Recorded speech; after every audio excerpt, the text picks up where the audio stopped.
গর্তা করে জেন্দা মাটি দিচ্ছে। এই যে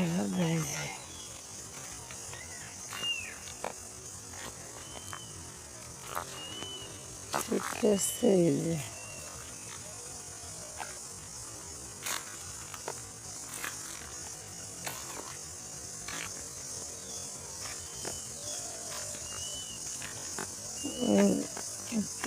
মাটি দিচ্ছে।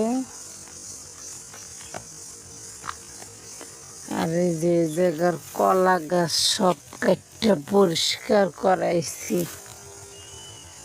একটা কলা গাছ নেই, সব কেটে পরিষ্কার করাইছি। আর কলা গাছ পরিষ্কার করার পর আজকে যে মাত্র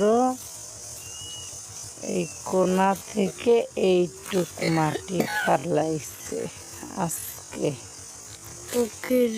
কলা গাছ পরিষ্কার করে এইটুক মাটি ফেলাইছে। কাল এইটুক হালাইতে আবার কয়দিন লাগে, কতক্ষণ লাগে আল্লাহ জানে।